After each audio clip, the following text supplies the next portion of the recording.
Assalamualaikum, halo Tribunars, apa kabar semuanya? Senang sekali hari ini saya bisa kembali menemani dalam program Smart Woman. Nah Tribunars, Smart Woman hari ini saya sudah bersama dengan Mbak Balkis Talita. Halo Mbak. Mbak Dini. Halo Mbak Balkis. Ya, halo Mbak Dini. Apa kabar? Alhamdulillah sehat. Sehat ya, semalam katanya lagi nggak sehat ya? Ya, lagi nggak enak badan. Iya, lagi di mana Mbak Balkis?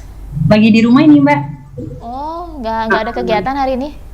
Hari ini kebetulan lagi produksi kue lagi. Oh iya. Nah Mbak Balkis, boleh dong diceritain ini Mbak ini punya bisnis apa sih Mbak?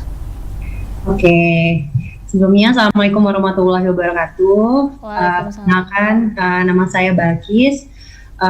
Saya punya usaha namanya The Kitchen Girl. Gitu. Nah awalnya langsung cerita aja Mbak ya. Awalnya The Kitchen Girl ini sebenarnya berawal dari iseng-iseng sih. Dari iseng-iseng waktu tahun 2017 gitu. Waktu tahun 2017 tuh aku masih kuliah di Semarang. Pas pulang ke Lampung tuh ada senggang waktu libur lumayan lama, sekitar 3 bulanan lah gitu.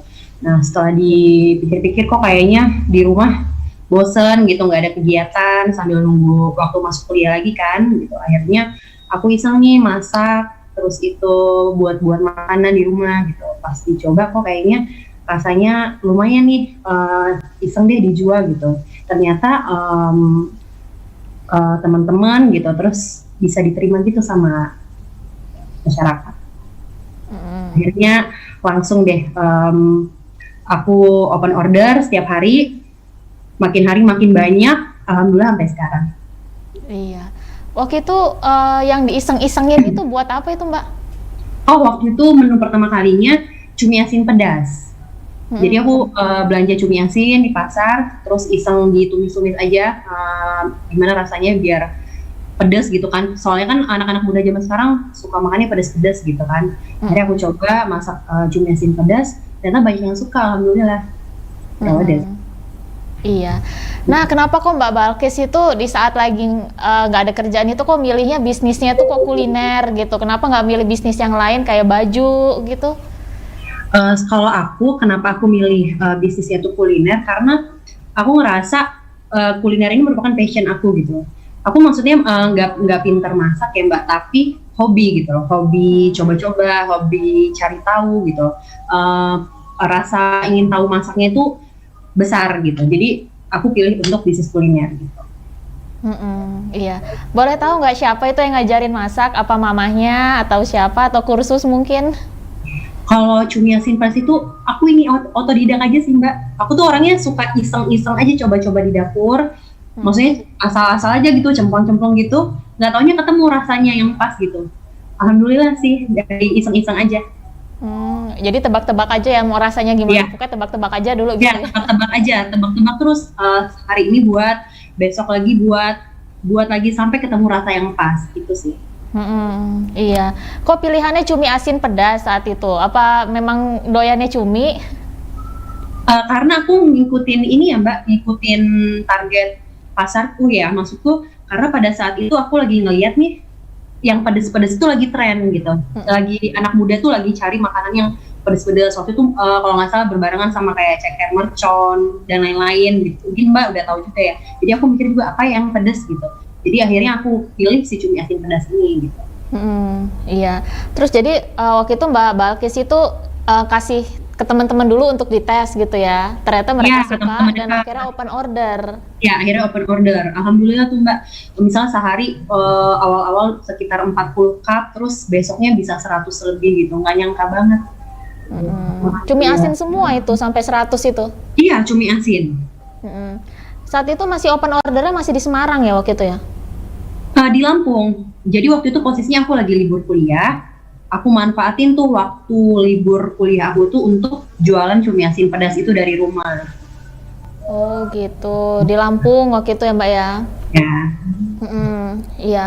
Nah itu berapa lama Mbak hanya jualan cumi asin pedas itu?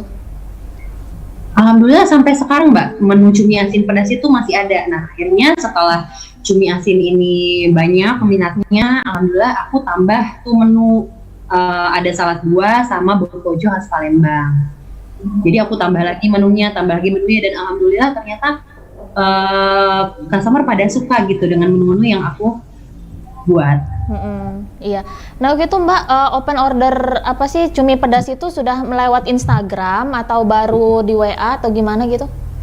Kalau aku, karena kan sekarang sosial media yang ramai nih Mbak, di kalangan anak muda kan Instagram ya, maksudnya sosial media yang terdahulu kan udah mulai ditinggalin gitu. Jadi aku memang fokusnya jualannya di Instagram. Aku langsung buat IG The Kitchen Girl-nya itu. Gitu. Dan aku jualan di IG pribadiku juga gitu loh. Jadi biar teman-teman bisa lihat juga kan. Iya. Itu jualan di Instagramnya itu apa namanya, sudah The Kitchen Girl? Gimana? Nama Instagramnya itu waktu itu apa Mbak? Apa sudah nama Instagram yang sekarang atau dulu? Sudah nama Instagram The Kitchen Girl. Jadi dari awal sebelum aku jual cumi asin pedas itu aku udah buat IG-nya langsung gitu. Jadi memang biar lebih dikenal dari awal langsung dikenalin namanya The Kitchen Girl. Oh iya, jadi awalnya itu cumi asin pedas, terus setelah itu nambah lagi salad buah, nambah lagi bokojo, nambah lagi serikaya gitu. Sampai akhirnya aku produksi kue kering untuk Lebaran. Iya. Nah itu apakah sekarang masih online atau Mbak sudah buat toko? Udah ada offline-nya Mbak. Jadi offline-nya di dekat rumahku juga. Itu ada di set box-nya juga. Pokoknya jadi semakin hari aku makin banyak menunya gitu. Oh iya lupa ada di set box juga. Iya, boleh tahu nggak alamat offline-nya di mana? Alamatnya di Jalan Panglima Polim, Gang Sawo 2 nomor 33 Segala Medan. Iya, itu tahun berapa Mbak dibuat offline-nya? Kalau itu kebetulan offline-nya aku buat sekitar awal tahun 2018. Tahun 2018 ya. Apa yang membuat Mbak kok akhirnya memutuskan untuk mengadakan offline juga? Apa permintaan customer gitu, pengen ngeliat langsung produknya atau gimana gitu? Kalau aku sih yang memutuskan aku untuk buat offline itu ya Mbak, biar orang bisa langsung ngelihat produknya gitu. Kalau online kan kadang cuman lewat GoFood aja nih gitu. Nah kadang kan aku sering buat promo-promo juga. Nah promo-promo itu merupakan teknik marketing aku juga ya, gimana caranya aku ngadain promo bisa beli 3 gratis 2, tapi harus beli langsung gitu kan. Jadi mau nggak mau customer harus langsung datang ke offline kita. Iya. Nah sejak Mbak ada toko itu customer bisa langsung beli di toko? Iya bisa langsung Mbak, sampai sekarang. Sampai sekarang.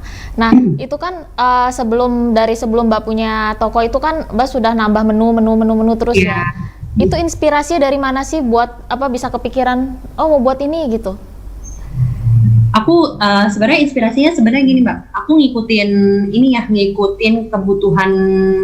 kebutuhan pada saat itu. Misal aku kiblatnya misal kayak di Jakarta. Di Jakarta lagi hits dessert box nih. Gimana caranya aku buat dessert box juga di Lampung gitu. Karena kan di Lampung belum ada. Jadi kita aku lebih manfaatin peluang ya gitu. Produk itu belum ada di tempat kita, gimana caranya aku bisa ciptain produk itu gitu. Oh jadi Mbak melihat itu apa sih yang belum ada di Lampung gitu, benar ya? Nah alhamdulillah waktu jadi dessert box pertama di Lampung, dan itu antusiasnya itu luar biasa banget Mbak, ramai banget awal-awal ada produk dessert box itu ya. Iya. Nah itu untuk membuat setiap menu baru itu apa Mbak nyoba-nyoba lagi juga itu? Ya, coba pasti Mbak. Kalau misalnya bisnis kuliner itu kita nggak cukup sekali sih untuk dapetin rasa yang pas gitu kan. Pasti ada trialnya ya berkali-kali sampai ketemu rasa yang pas, dan gimana caranya orang lain tuh bisa suka, dan yang paling penting gimana caranya konsumen tuh puas dan repeat order gitu. Gimana caranya konsumen tuh balik lagi kan. Kita harus punya produk yang rasanya memang enak gitu. Bukan cuma sekadar kita jualan tapi nggak ada cita rasa yang pas. Oh jadi sempat ngalamin namanya trial and error itu ya Mbak ya? Iya pasti ada Mbak. Iya. Nah apa selama ini Mbak ya itu Mbak terjun langsung untuk buat menu-menunya atau Mbak hanya mengandalkan karyawan saja? Selama ini aku terjun langsung sih. Jadi setiap aku punya menu baru itu aku pasti terjun langsung dulu. Aku kasih contoh ke karyawan, setelah itu baru karyawan bisa jalan sendiri. Mm-mm. Iya. Nah, gini Mbak, itu kan kalau setiap pengusaha kuliner itu kan pasti punya keunggulan ya Mbak ya dari kulinernya itu. Nah, kalau keunggulan dari kuliner Mbak Balkis apa ini? Apa ya? Keunggulannya nggak ada sih Mbak, maksudnya sama aja ya Mbak ya, sama Mm-mm. maksudku kan selera orang tuh beda-beda ya. Aku nggak pernah yang gimana-gimana juga, tapi selama ini yang aku berikan ke customer itu yang paling penting ya itu rasa sih, itu paling utama bagi aku gitu. Gimana caranya customer tuh puas gitu, nggak kalau dan sesuai dengan harganya ya, harganya pas, rasanya juga pas gitu. Itu sih. Iya. Pernah nggak Mbak terima apa sih masukan atau komplain dari customer gitu soal Pasti rasa? pasti pernah kalau itu. Kalau itu pasti pernah. Namanya kan kita manusia ya Mbak, pasti ada miss-nya gitu. Ada miss-nya, ada komplain misal Kak ini rasanya agak berubah, atau Kak ini kok beda ya sama yang kemarin, itu pasti kita terima. Dan itu juga sebagai ini ya, sebagai pembelajaran buat kita juga, buat kita selalu upgrade dan terus memperbaiki sistem yang kita punya. Oh, jadi kalau Mbak terima komplain dari customer itu nggak marah ya? Justru Ya nggak marah, justru terima ya? justru kita terima, minta maaf. Bahkan kadang kalau misalnya, kadang misal gini Mbak, ada yang pesen 5 nih, tapi yang datang cuma 4. Kadang kan memang di lapangan itu suka banyak terjadi kesalahan ya, misal karyawannya lupa masukin gitu. Ketika sampai di rumah kita, Mbak kok ini pesanannya kurang, itu sering banget terjadi sih. Nah, mau nggak mau kita memang harus tanggung jawab gitu, kita kirim lagi kurangnya, atau bahkan kadang yang datang nggak sesuai, kita ganti yang baru. Iya. Nah, waktu Mbak pertama kali buat apa ya toko offline itu Mbak gimana sih Mbak cara Mbak ngasih tau ke customer gitu? Aku udah punya tokonya loh gitu. Apa lewat media sosial kah atau mulut ke mulut? Nah, kalau aku sih Mbak, jujur ya, dari awal aku terjun di dunia bisnis ini dari dulu banget, maksudnya sebelum ada ini pun aku banyak gitu loh, banyak usaha-usaha yang aku pernah jalanin gitu loh. Nah itu aku semua itu mengandalkan sosial media.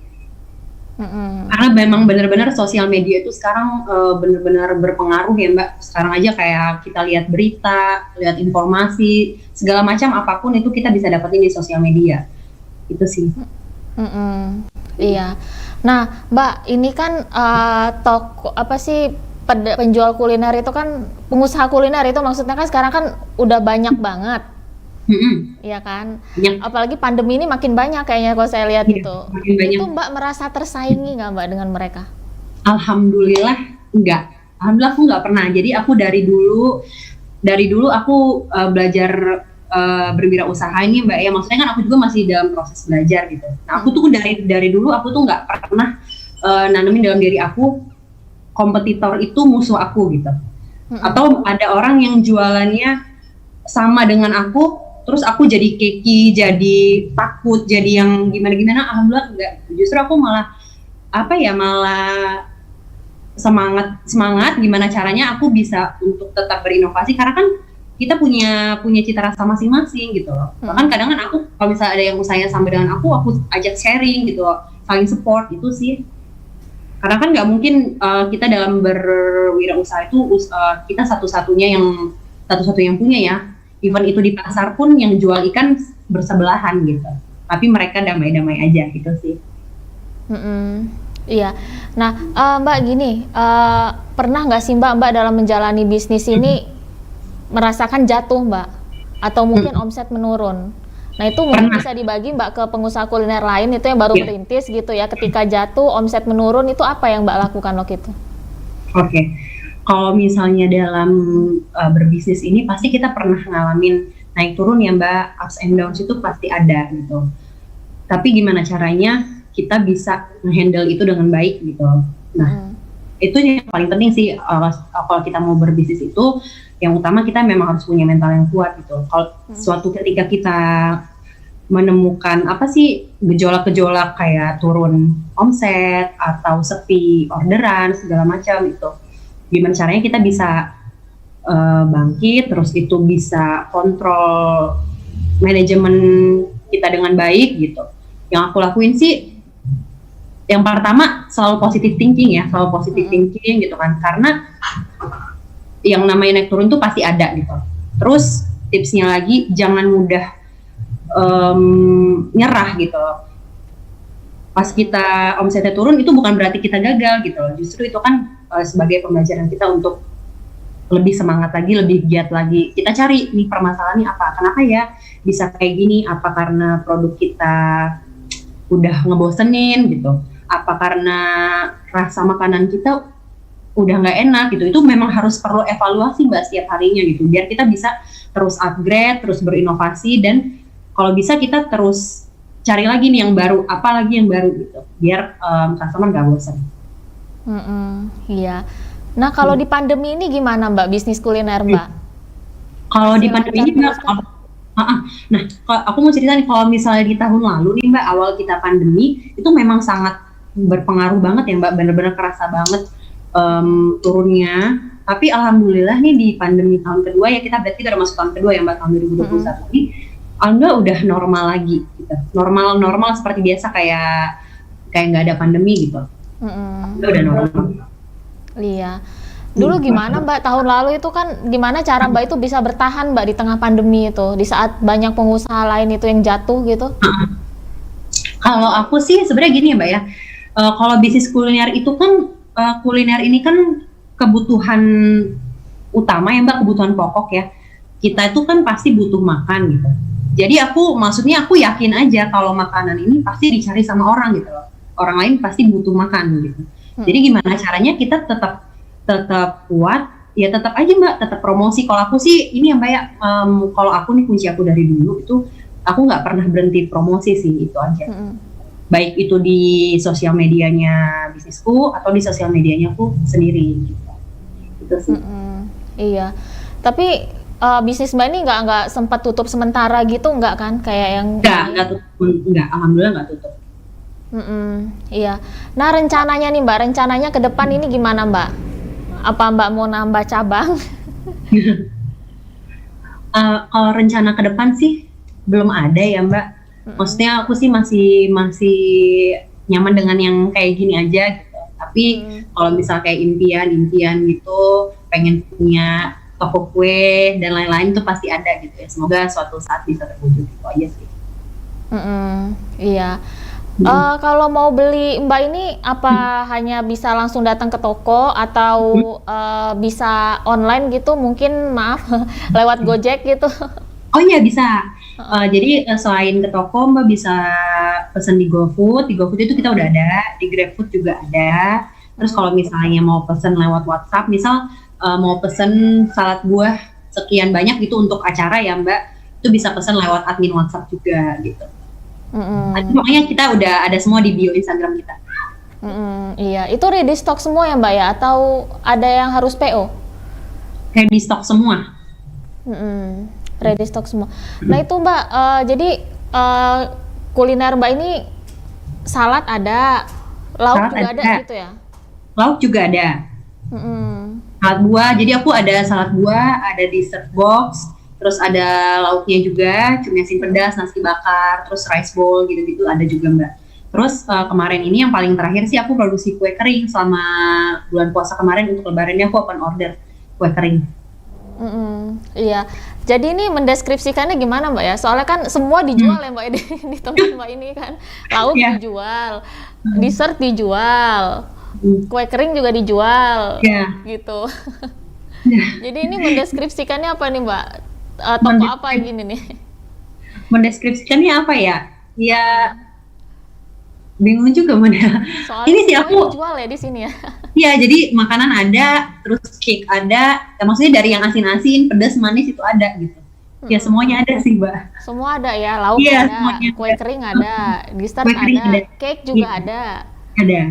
Ada semua, kayak semua dijual gitu ya. Iya. Iya. Nah, Mbak, itu Mbak ini selain sibuk bisnis, ada kesibukan apa lagi Mbak? Aku sambil sibuk bisnis ini, aku sambil ini sih sekolah, lanjutin S2 aku kemarin gitu kan, karena kan masih ada tahap-tahapannya lagi, jadi lagi proses lanjutin sekolah aja. Oh, Lagi S2 ya? S2-nya udah selesai, tapi sekarang lagi proses magang. Oh, lagi proses magang. Hmm. Magang di mana? Di notaris. Oh, mau jadi Jadi kan notaris. kemarin aku S2-nya kan ngambil notaris, jadi masih ada tahap-tahapnya untuk jadi notaris itu kan harus magang dulu gitu. Jadi aku lagi di tahap itu sih. Gitu. Tapi sambil bisnis. Iya. Nah, Mbak ini kan kalau kerja ini kan ada kalanya kan jenuh ya, Mbak ya? Iya nggak sih? Kalau lagi jenuh itu Mbak ngapain? Aku sih, maksudnya tiap orang kan beda-beda ya Mbak, cara melampiaskan kejenuhan itu beda-beda. Kalau aku sih lebih milih me time ya, kayak di kamar seharian atau jalan-jalan, gitu sih kalau aku. Iya, itu jalan-jalannya tuh sambil nyari inspirasi kuliner lagi nggak? Iya, kadang kan aku nggak sambil jalan-jalan aja, cuma kadang kan kalau misalnya lagi diem di rumah gitu atau di kamar, lagi diem aja aku tuh mikir gitu. Apalagi ya gitu, kayak banyak banget yang dipikirin. Namanya masih muda, jadi kan ya mungkin ambisinya masih banyak gitu. Mimpi aja, kalau kenyataan. Jadi kayak santai aja sambil santai mikir ya Mbak ya? Iya, santai mikir. Iya, mohon maaf itu boleh tahu Mbak udah berkeluarga? Belum. Belum, kirain udah. Iya, nah ini Mbak, nanti rencananya bakal ada menu apa lagi Mbak? Kalau untuk sementara ini aku ini sih rencananya mau buat puding. Karena kan aku lihat kalau puding tuh banyak yang suka ya Mbak, hampir semua orang suka puding ya. Hampir semua orang suka puding, jadi aku memang baru-baru ini aku lagi trial puding gitu. Tapi belum dijual, masih coba-coba dulu. Ya iya sih, memang puding itu memang lagi banyak yang suka, sampai ada Mbak itu ada satu minuman itu dia yang menggabungkan antara puding dengan kopi. Oh iya, puding dengan kopi. Ada itu puding dengan kopi gitu. Saya juga sampai penasaran gitu, pengen coba gitu. Ada lah pokoknya gitu kan. Iya. Nah, Mbak tadi tuh saya lupa tanya Mbak satu Mbak. Tantangan terbesar pebisnis kuliner ini apa sih Mbak? Tantangannya ya. Kalau aku sih sebenarnya tantangannya itu satu, proses kita membuat produk itu sih Mbak. Jadi kan kalau kayak kita jualan baju, jualan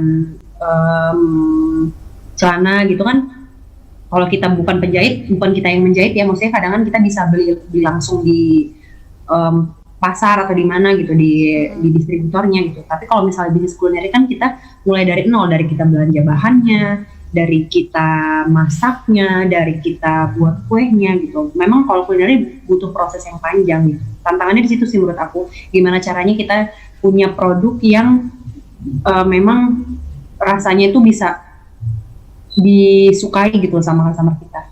Itu sih tantangannya. Sama ini ya Mbak, yang aku rasain. Karena aku benar-benar mengedepankan rasa kalau aku. Jadi memang aku benar-benar pilih bahan-bahannya yang bagus, bahan-bahannya yang premium, itu sih. Iya.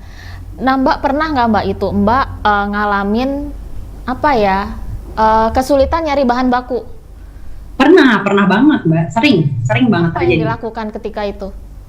Kalau itu aku langsung putar otak gimana caranya dapat bahan. Itu aku langsung cari di Jakarta Mbak, gimana caranya barang itu bisa sampai. Apalagi kayak ini case-nya kayak yang kemarin aku buat kue kering ya. Maksudnya kue kering ini kan aku harus stok bahan banyak gitu dari bulan puasa. Tapi ternyata pas akhir bulan puasa kemarin ada mentega, butter yang kurang gitu. Nah, di seluruh Lampung ini, di seluruh toko bahan kue, di distributornya itu kosong, benar-benar nggak ada. Sedangkan aku harus tetap produksi gitu loh, karena kan orang-orang udah pada pesan kue ke aku kan gitu. Gimana caranya ini butter nih bisa sehari sampai di Lampung gitu. Ya akhirnya langsung order di Jakarta, gimana caranya hubungin teman, hubungin saudara gitu, minta tolong. Gitu sih Mbak, memang banyak ceritanya sih Mbak dalam berbisnis kuliner ini, banyak ceritanya. Iya. Nah terakhir nih Mbak Balkis, gimana sih tips dari Mbak Balkis untuk mereka itu yang baru banget bisnis kuliner? Untuk khusus bisnis kuliner ya? Oke. Tipsnya kalau buat aku gitu, pertama tentuin dulu produk apa yang mau dijual gitu. Kalau mau jual donat, fokusin fokusin benar-benar gimana caranya kita punya donat yang benar-benar empuk, yang benar-benar enak gitu. Kalau kita mau jual nasi goreng, gimana caranya kita punya nasi goreng yang rasanya yang benar-benar enak, yang beda gitu. Itu satu, tentuin dulu produknya Mbak.